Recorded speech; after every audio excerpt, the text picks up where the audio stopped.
You're listening to Zoom the TBT with Charge and Hayner. Hey guys, Charge Hayner presents Zoom the TBT, and we're into our championship preview. We are exactly 23 and a half hours at this taping from kickoff of the big game. Charge, are you hype? I am hyped, man. It has been a fantastic 2+ weeks of TBT 2021. One game left tomorrow. I'm sitting here in Indianapolis, anxiously awaiting driving back over to Dayton tomorrow to catch the action live. And obviously, you can see what's played out in the final 8 here. And the games were amazing. Aside from that Aftershocks game, which Florida TNT really rolled on them, these games were incredible. The action was amazing. Some fantastic Elam endings, tremendous performances from the players. So it's been fantastic. And to get to this point this year, post-COVID, fans in the stadium, it's been amazing to be part of. And we'll delve into those individual games in a minute as we go through our list and our slides and our deck. But, Charge, it's interesting because we do a pretty good job picking these games. We bring insight, not to toot our own horn, but we have a pretty good voice in this community, understand a lot of teams, understand a lot of things. But our picks, we're not going to win the Bitcoin. But somebody wins going to win the Bitcoin. Charge, do you know somebody who might win the Bitcoin? I do know someone who might win the Bitcoin. So I'm really excited to have Luke Kindberg on our podcast today. So Luke, how you doing? Doing well. I'm happy to be here. Thanks for having me, and excited and nervous for tomorrow night. Yeah. So, Luke, I don't know him personally. He has, and I started chatting online about Overseas Elite probably a couple years ago. And, to see him in my Charge Nation bracket challenge, climbing up the list and seeing him in the number 3 place before the finals was just amazing. So he's actually picked Boeheim's Army. So we'll just stick on this topic first before we dive into some of the picks. Luke's going to stay with us along for the entire broadcast because obviously this guy's an expert. So tell me about how you got involved with TBT. Yeah, really just kind of as a passionate fan at first, kind of being in high school, checking out games in the summer, just random ESPN games and what's going on here. So kind of picked it up that way, and then saw Overseas Elite win a couple championships. I was like, this is awesome. And then finally went to my first game in Baltimore, 2018 for the semifinals. Saw Overseas Elite winning there, and then also catching Jimmer. And then after that, I was hooked. Kind of, I guess you'd call myself a hardcore fan from then. And I've been following all these podcasts, TBT Thoughts on Twitter, obviously TBT Twitter, and just loving every minute of it. And luckily enough, got involved with the bracket challenge and got some good input from you guys, advice on the podcast, and got a little lucky to get to here. I don't know if our advice has been that so what good. I said is following Zoom to TBT makes you $40,000 richer if Boeheim wins. Maybe. So I just let the cat out of the bag. So you went with Boeheim's Army. So $40,000 riding out Boeheim's Army tomorrow. So obviously Team 23 was the other team you have going there in order to catapult you up in the standings. So what was it about Boeheim's Army? Why did you select them this year? Yeah, well, first off, a few things. But number one, no further than Kane and Kennedy. Being for a few reasons. Obviously, number one, and we've talked about it, Charge. I think DJ Kennedy, without question, best player to ever play in TBT. Track record speaks for itself. And then you got DeAndre Kane. And I'll say this, I think when Seth Greenberg and Fraschilla talk about on the broadcast, when they say the guys win every 50-50 ball, I know it may sound a little repetitive, but you watch the games and it actually is the case. You get the end of the third quarter, you get into the Elam ending, and it's just every 50-50 ball. You get Kennedy coming for blocks, Kane a great on-ball defender, and they just get loose balls. And I think that matters, especially when you're talking Elam ending. And then the other thing, just the loaded roster, knowing what Tyrese Rice has done in Europe.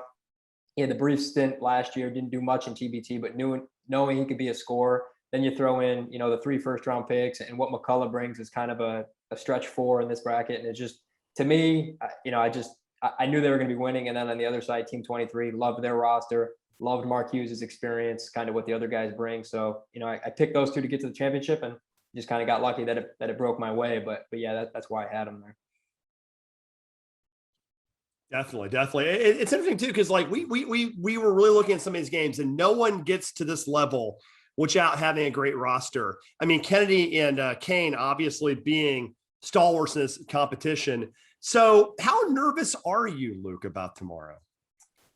Pretty nervous. Yeah, definitely pretty nervous. A lot of money, and I mean, along with the money being that it's the first bracket challenge and the crypto thing, I don't know if it's going to continue, but I guess to be the person that wins the first one, that would be pretty cool. As somebody who kind of really enjoys TBT and I guess prides himself on getting the games right. So yeah, really nervous, trying to just get to 9 o'clock tomorrow and try to see if I can get some sleep tonight. We'll see what happens. Yeah, that's amazing. I mean, it was fun last night chatting with Luke online and trying to figure out who had what picks. Cyber stalking Travis W from New Jersey to see who his pick was for Team 23, and then one of Ron's relatives was number 2. We matched up the last names, and so we're doing some cyber sleuthing. Charge. How disappointed is he going to be if we find out that you fucked this up and he actually isn't supposed to win tomorrow? Well, the good news is the folks at TBT is, which obviously, hopefully next year they'll give us some visibility to the brackets and different things. But, representative of TBT has communicated with me and has communicated with Luke that is indeed the case. If Boeheim's Army wins, then he will be the winner. So, yeah, so before he gets too bold on any other moves, obviously had to get that piece buttoned down, and so it looks like Travis, I think his initial is W. Yeah. If Team 23 wins, he would be the Bitcoin winner. So those are the 2 guys that you're going to be looking at. So Kevin Belby, I know you listen every single morning while you're doing your workout. You got to get Luke hooked up here, man. Get these guys rolling and take care of business.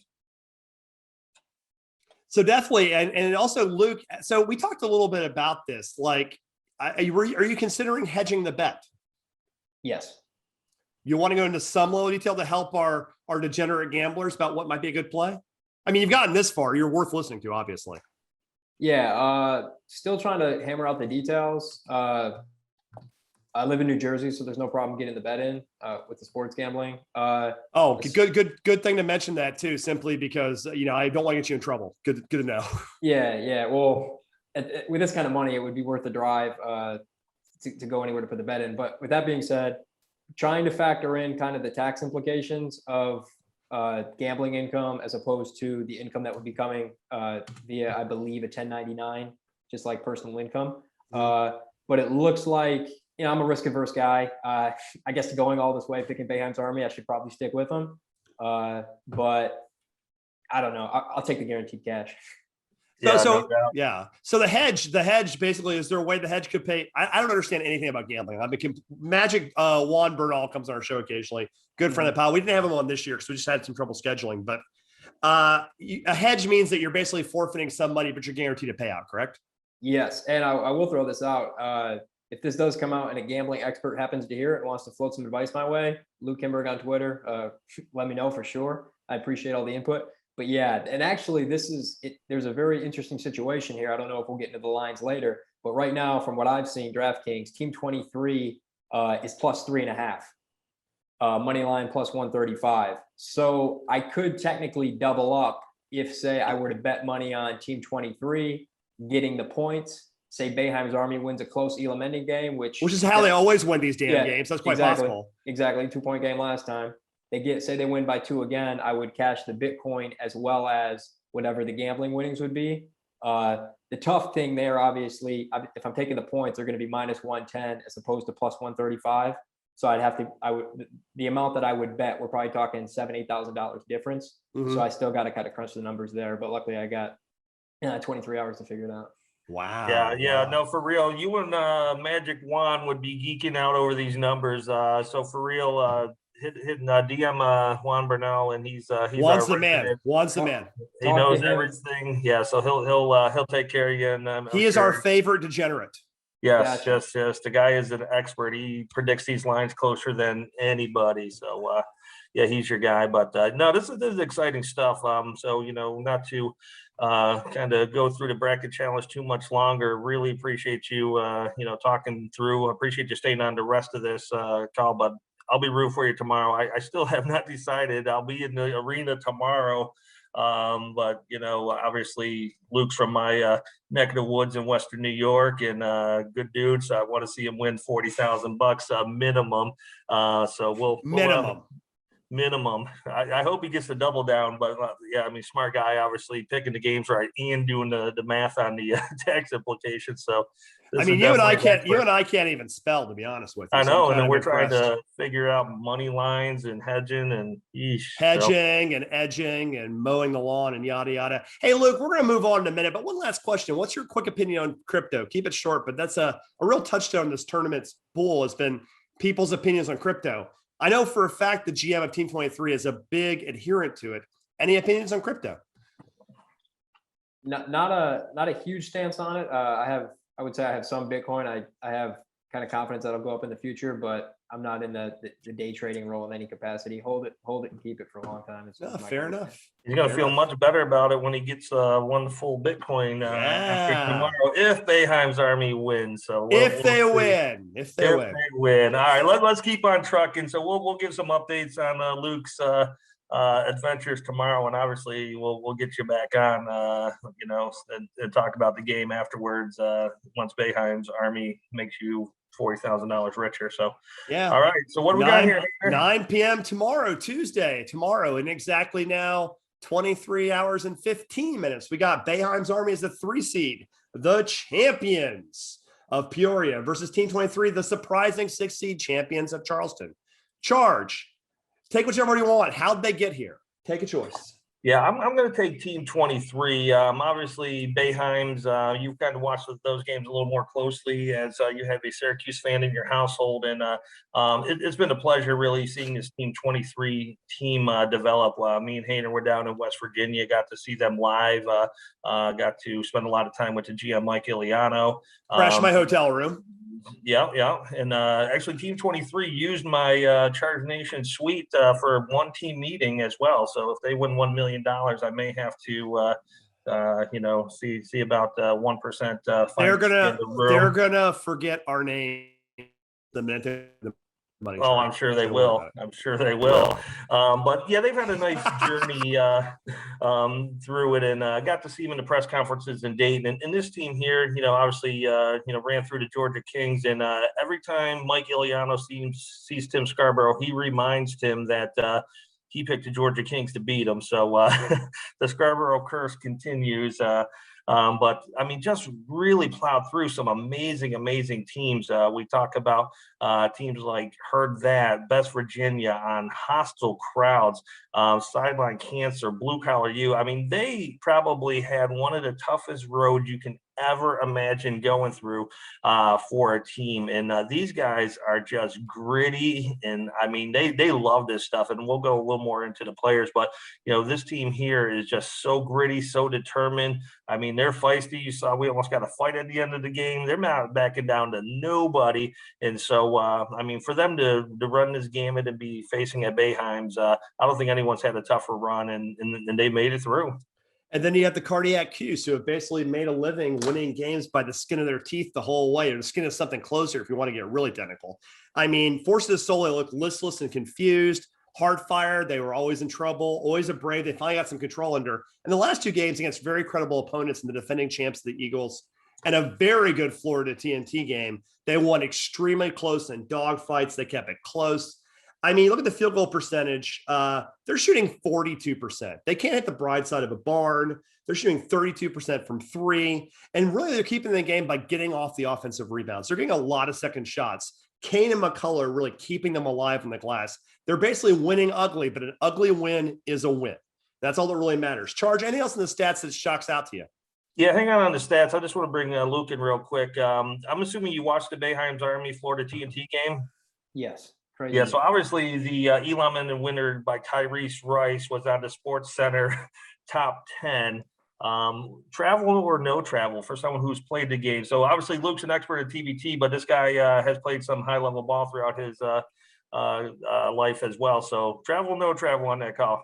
Got interesting, I would say mid to low level ball, although I am a former varsity basketball referee. I'm going to say no travel, bobbling the ball, didn't have possession. Ooh, all right. Now, even though he did a controlled dribble to start his drive, I was honestly a little too excited, screaming when I saw he got the steal to really enjoy it and take it in. I haven't seen the Sports Center clips, but no, I'll stand by, no travel. And you guys know better than anybody. the refs swallow the whistles in the Elam ending. They're not going to bail them out with anything. Well, unless you're Louisiana United, sure, they swallow the whistles otherwise. Yeah, and I think that speaks for the whole tournament, though. I mean, you could have blown the whistle there, but man, that would have been chaotic as. It would have been a hard whistle to blow. It would have been a hard whistle to blow. I think the officiating this year has been, probably the best it has been from a consistency standpoint. I mean, there's like that, aftershocks game, but it's like it was consistent. People are getting whacked out there. It's physical, but it was consistent. So I really enjoyed that. So we're gonna go. That Shocks game is the first time I've seen an attempted murder called a steal. But hey, whatever, man. Hey, it works. They got the W and moved on to Dayton. All right, yeah. So the T23. Oh, you want me to hit the stats? No, let's hit the stats. Let's go to the stats. Hit it. Obviously, this one here, T23 has a large, point differential. Obviously, most of that coming from that Georgia Kings game, and I think one of the bigger surprises was how far they pulled away from blue collar U and really buckled down in that fourth quarter. So that kind of padded that number a little bit. So that was amazing to see. But we always talk about that interior defense. And so you can see they're one of the best teams in the TBT for blocks at 4 per game. They've really shut down some of the top scorers out there. Marcus Keene obviously had a heck of a time, scoring on these guys. So they just really get it and get after the ball. And, they one of the few teams that can really pound the paint the way they are, and they can still stretch it, get outside, decent 3-point percentage out there. So this is a team that's just kind of consistently had the same formula to win over and over and over again. And now they got one more big challenge, slowing down Tyrese Rice in the championship game. Yeah, so Charge, you want to go, you've already been talking, but you want to hit Team 23? I'll take Boeheims. Yeah, Team 23, the thing that really stands out with me on Team 23 is the depth. I don't think any other team has played in a tight game 13 guys in one game. It's amazing. And when you talk to Mark Hughes at the press conferences, he gets this question all the time about his bench and about the depth of his team. And he looks at it that he's got, basically 2 teams of 5 starters. He doesn't look at it as a bench because, their bench, we didn't pull that number, but their bench differential is probably close to 30 points a game over their opponents. So it's just been amazing to see. And I think that's the story of this team, is that it's really worked. A lot of times you talk to other GMs or coaches and they think 9's the sweet spot for a short game like this, as we have in the TBT, and to see these guys run 13 deep over and over and over again has raised some eyebrows. But, Mark Hughes been doing this for too long. He worked with Train to Go, worked with Overseas Elite, and now obviously they got some of that Overseas Elite brand here on Team 23. But he's really figured out this formula. The big men have just been dominating. Putney and Griffin have just really dominated, played some great defense, some great interior defense, but they go outside and they, can hit some buckets. Walt Lemon really controls that offense nicely.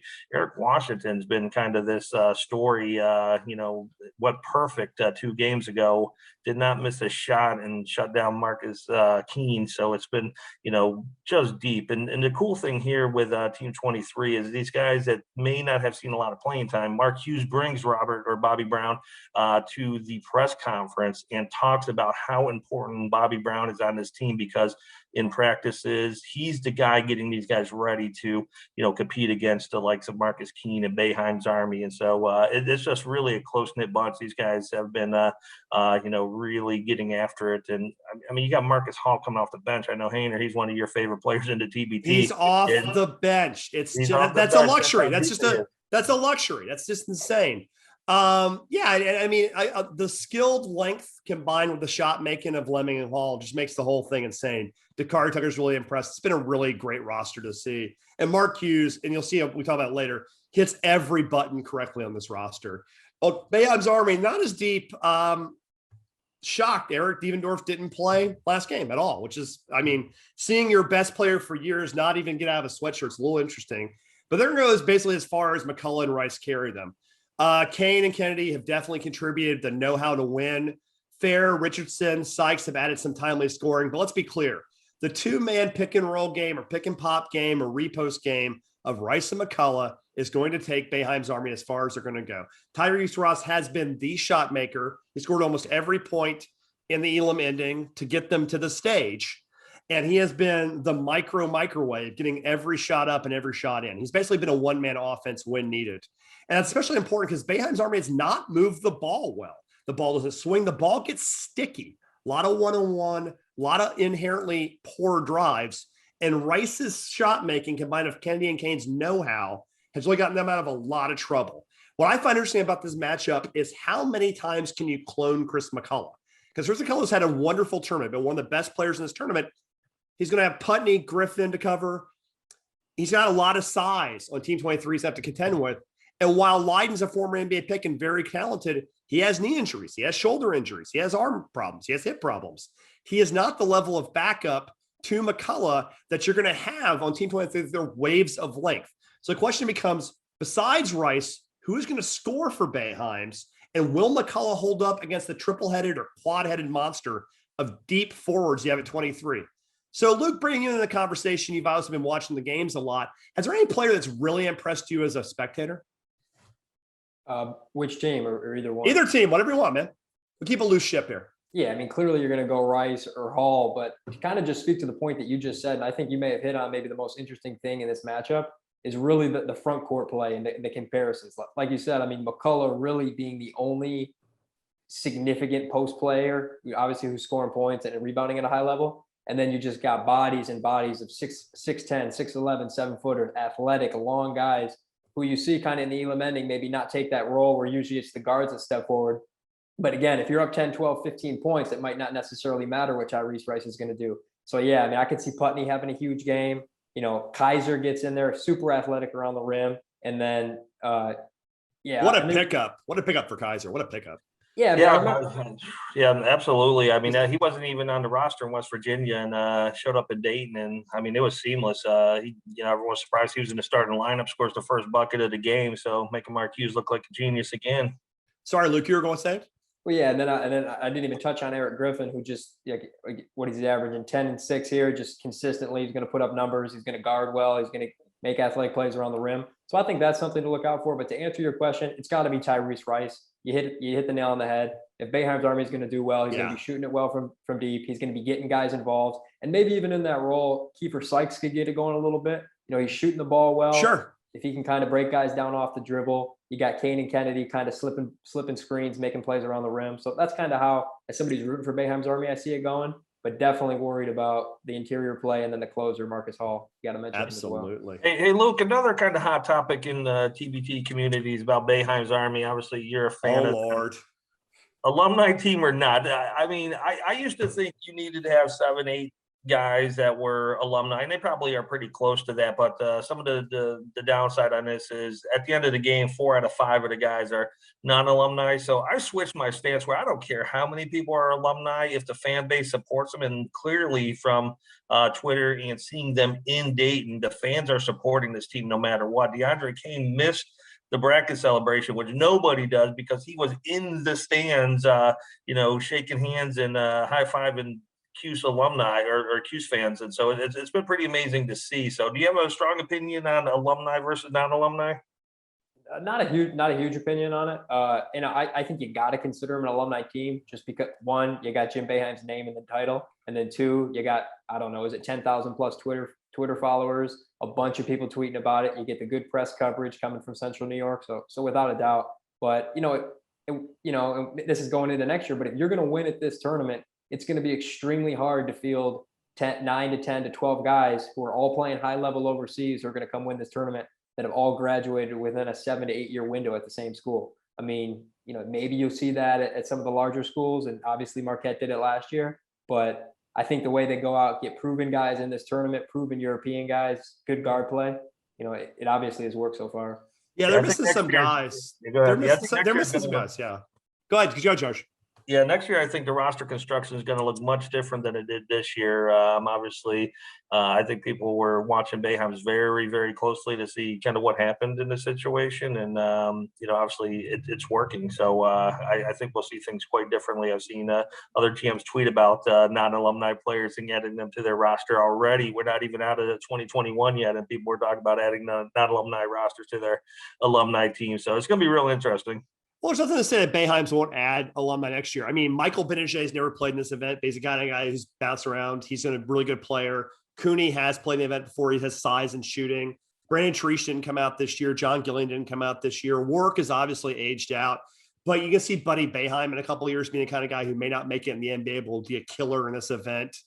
There's a lot of guys who can come through this program still can definitely help out. So I don't think that like this is going to be always this much of a weighing where there's not as many alums. I think there will revert a little more back, but if Rice, Kane, and Sykes and Kennedy want to come back, I'm sure they'll be welcome back, obviously, if they win either way, actually.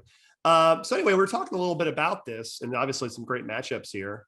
We'll just real quick review how we got here for our picks. And this is where Luke gets to laugh at. So we're showing all the picks we did for our last show, and then the red stars. You can see all the things we got wrong. And obviously, I'm going to talk a little bit about being the only guy who got blue collar U right. I'm going to be proud of that. But I don't have much else to be proud of. I got a lot wrong. We all got Terry's game right. But Charge just tells you how deep the event is, right? Like how deep this event is. Oh, yeah, it was ridiculous this year. And the sad thing is just like everything else, you should go with your first instinct. In my bracket, in my pool, I got Boeheims winning it. TMT, I texted Hayner right at the last second and be like, give me TMT over 23. I'm like, why did I do that? Oh, you have little faith. Man, so yeah, no, I was a train wreck on this on this one, but Luke, you got them all right. Wins, I'll look pretty good in the bracket challenge. I'll be towards the top few percent of that, but yeah, this was a train wreck. So Luke, did you get pretty much all these games right? No, really the way it's set up is if you get the last games right, because it's 32 points for the championship, 16 for the semis. Mm-hmm. That's really where people came up. So some of the earlier games I didn't. I was talking to Charge about this off the show. Bracket took a little bit of a hit when Calathis and Jenkins decided not to play for Team Hines. Yeah. And then same thing with Jerome Randall. I wish I was maybe in the loop a little bit more. Would have made a couple of different adjustments. But no, I mean, looking at your guys' picks, I mean, it's just so hard to pick the stuff. Granted, I was doing this stuff before a lot of news would come out, before I had seen teams play, and so it's just so hard. But yeah, I don't know. I am a little surprised seeing everybody only one person picking blue collar U over the money team, but maybe that's just a Western New York bias. Yeah, no, hey, that's a good tie-in. I did want to touch on this while we had Luke in. Talking with Luke yesterday, you actually have some ties to this blue collar U team. Tell us a little bit about that. Yeah, for sure. Well, GM/assistant/head coach, however you want to put him, Brian Hodgson is a fellow Jamestown, New York guy, Jamestown high school grad. And right before he kind of got his big break in big time college Division I basketball, he coached an AAU team out of Jamestown and Erie, PA, and I was lucky to play on that for a year. So knew him from there. And then that kind of transpired into, once he got to Buffalo, me going up and working some summer camps that Coach Adam Bauman was really involved for back when he was the director of basketball operations up there.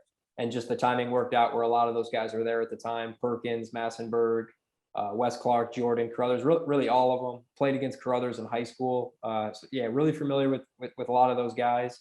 Wasn't smart enough to pick them winning more than one game in the bracket, but that's another story. Hey, I picked the nerd team being in the first round, so I got 0 wins at a blue collar. 0. Well, that game was. I have no idea how we do that. I'm from I'm even closer to Buffalo, where I grew up in Silver Creek, New York, than Luke is in Jamestown, and I still didn't pick him. It's just one of those ones, and by kind of some weird chance, I was actually talking to CJ Massenberg outside the arena the other day, and so you were an Uber driver. Yeah, I was an Uber. Yeah, so somehow, I guess the short story, somehow CJ Massenberg or his team left him behind. And so I was getting ready to pull out and head to my hotel, and got a knock on the window from CJ. And, obviously, assumed I was with TBT or heading to the hotel. So gave CJ a ride over. So it was really nice guy. I mean, it was, less than a 10-minute ride between, talking with him and dropping him off and, shooting the breeze, but really nice guy. So, I enjoyed it, talking a little bit about the G League. He's been with the Nets,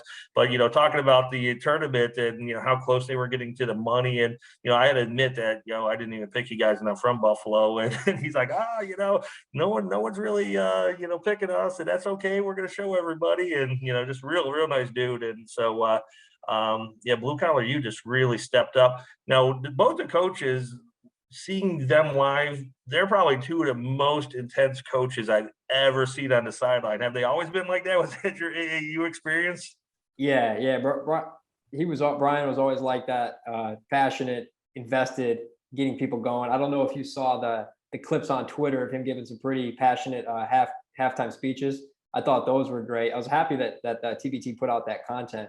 But yeah, I don't know how much Alabama basketball you guys watch, but obviously the commentators, talk that to death. I don't. But what's up, Nate Oates? Yeah, there you go. Just really the Nate Oates style. You see the arms going, go, get in transition, O boards. And then, at this point, following UB and then Alabama, I'm almost somewhat sick of the hard hat, but hey, it seems to work. The hard hat's a great gimmick. Yeah, I mean, I think it helps them probably get recruits along with a lot of other things. They've been. I love their style of play. Because the thing is, when you play hard nose and you turn defense into offense, it's a great way to make limited players effective and a great way to make effective players get cheap baskets. Because defense to offense, teams that emphasize defense doesn't take nights off. You're shooting, the shooting gods will fuck you occasionally. You'll just have a terrible night shooting because the gods just hate you. Defense doesn't take nights off ever.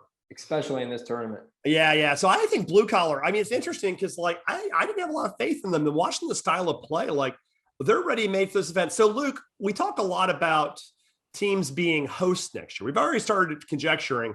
And what Charge doesn't know is I want to maybe try to do a few more shows in the offseason this year, maybe, because it's been fun. Luke, make the case for why Buffalo should be a host of next year's TBT.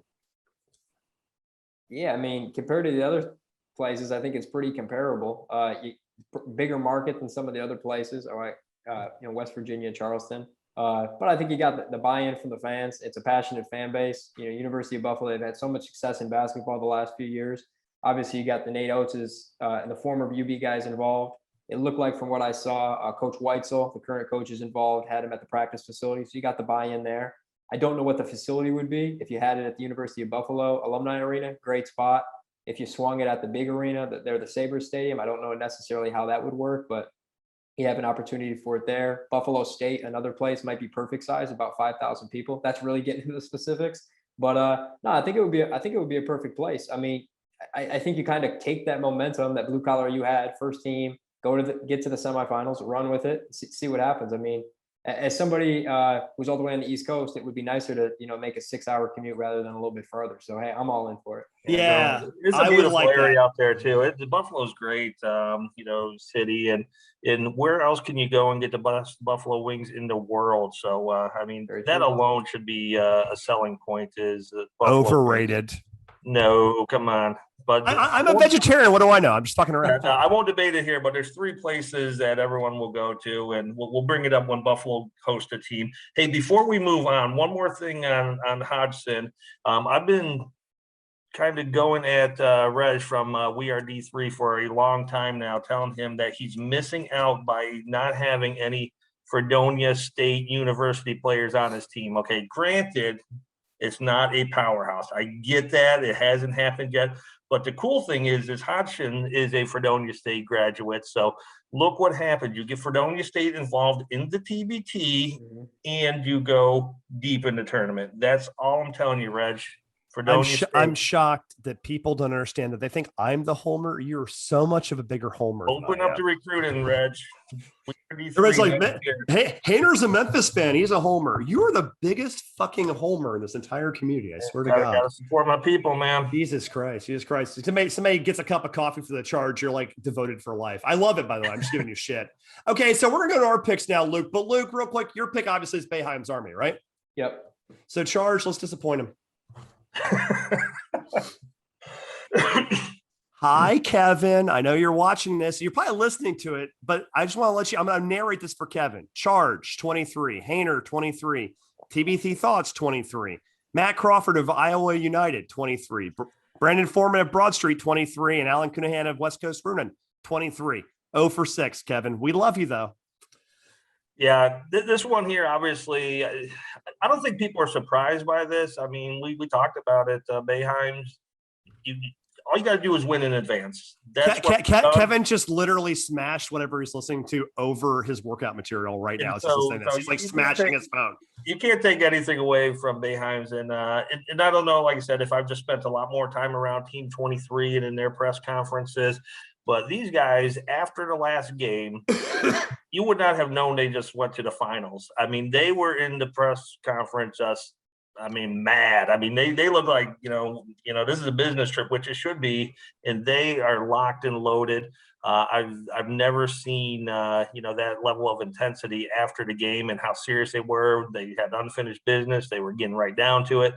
Some people asked them about the rivalry between Kane and Kennedy and Mark Hughes, being from overseas elite and splitting off. And, I don't, and there is no rivalry there. It's just they went different ways. But, Mark's like, everyone's our rival. He doesn't care who it is. It's 64 teams, no matter who you put in front of them, they're going to go out there and take care of their business. So, they just really have an amazing mentality right now. Mark Hughes has won this event before. He's probably the winningest coach in TBT history. I don't have the stats to back it up, but when we talk about train to go and we talk about overseas elite and now Team 23, he has to be the winningest coach in the TBT. And like I said, I just really, really love the size of Team 23, the defensive mindedness of Team 23, being able to shut down Keen has just been amazing. So, I'm going to edge towards Team 23. So, and as we talked about, it's just painful because we have a great relationship with all the teams. Obviously, we got Luke on our show today, and getting to know Luke over the last couple of years. How can you not want this guy to win $40,000? I also know that Kevin is never going to speak to us again, by the way. Belby is never speaking to us after this picks. He will. No, he'll actually probably just rub it in our faces if they win, probably. Which is what I would do. So that's the fun of TBT. It's a small community, and everyone gets to know everybody. But growing. Oh yeah, absolutely, yeah. So Luke, the good news for you here is that we're wrong a lot. Charge and I are pretty smart guys, but we blow the picks a lot. So the problem is Crawford doesn't. That's where you're worried. So and that was it. Matt from Bleed, Virginia. As soon as we showed our picks, everyone picked Team 23. He's like, way to go, guys. You just sealed the victory for Boeheims. Yeah, we basically guaranteed. If we all picked against them, he has in our picks. So okay. So, Luke, you look at the next one. So we actually went ahead. Charge and I, we'll ask your input on our picks, and I'm going to try to remember, actually, that people like Kevin are listening. So I'll read them off. But these are our all TBT picks for the whole thing. Now, at the guard spots, Charge and I both had Tyrese Rice of Boeheim's Army and Marcus Keene sideline. At the second spot, we disagreed slightly. I took Wes Clark from Blue Collar. He took Kenny Boynton from Florida TNT. At the forward spots, we both took Raphael Putney from Team 23. I took Keith Clinton. He took Nick Pertins from TNT and Blue Collar, respectively. Sixth man of the year. And by the way, our sixth man is just the sixth best starter. We didn't pick an actual sixth man, so these are all starters. I picked Walt Lemon, who I miscorrectedly put as a forward on this list, which is a guard. And Charge put Chris McCullough of Boeheim's Army. We both agreed Coach of the Year is Mark Hughes. GM of the Year, Charge has Zip 'em Up. I went ahead and took the pair from Mike Giuliano and Ron Kasich of Team 23. So real quick, Luke, what of these picks do you like? Which one do you think we missed on these picks? That's a good question. I like a lot of them. I would probably have McCullough maybe in the top five and not on the outside. If it was just me, I think he's been the best. Well, you got Rice too. He's been certainly, if it's not the best, second best guy, who I'm hoping is the best team in the bracket. I love the Clanton pick. I mean, absolutely unbelievable. Demanded a double team every possession down the floor. Rebounded it well yesterday. It's fun to watch him. And then Wes Clark. I mean, interesting to see. He doesn't have the hamstring problem. They might still be playing. Yeah, I might not be talking to you guys right now. So we'll see how that is. And then I do have to show some love. Former coach Brian Hodgson, GM a Blue Collar U. You guys got great candidates in there. Definitely, especially with Mike over at Team 23. But I think he was worth. If you had a runner-up GM, I would throw him in there. But yeah, I mean the list looks good to me. Boynton certainly made tough shots. Keene is Keene. You know what you're getting there, and then same with Rice. Yeah, obviously always tough. We got the last game that I think could make a difference. And and I was teasing Hayner earlier. I said his pick stunk. The interesting thing is the Wes Clark one to me, not to say he wasn't a great player in the time, but very rarely do you get anybody in the all tournament team that did not make it to the Final Four. We've had it about 2 times or so in the last 5-6 years. I didn't go too far back in history, but Barford obviously carried that team to an Elite 8 finish, and probably bumped out Mike James from being named to the all tournament team. And then way back in 2016, Dwight Bikes made it, only going to the Elite 8, and City of Gods had nobody in the all tournament team. And the thing that was kind of interesting about this City of Gods team, they had 5 guys averaging double digits throughout the entire tournament, which is crazy. One of those being the guy who won the 3-point contest the other night. So that was kind of good to see Strong back then. But so I'm not confident that you're going to get Wes Clark in here. Keene, obviously, they're going to give it to him no matter what. The numbers were there, and obviously, big face of the TBT. But the one I'm most concerned on Hayner's side is the Wes Clark pick. And then everybody else, I mean, you can make arguments everywhere, but I think it's going to come down to this final game. I really, truly think McCullough could slip in there and bump out Keene if he has 100%. a big game. 100%. But we'll see. I just don't know if TBT would be that radical to not recognize Keene for a postseason event.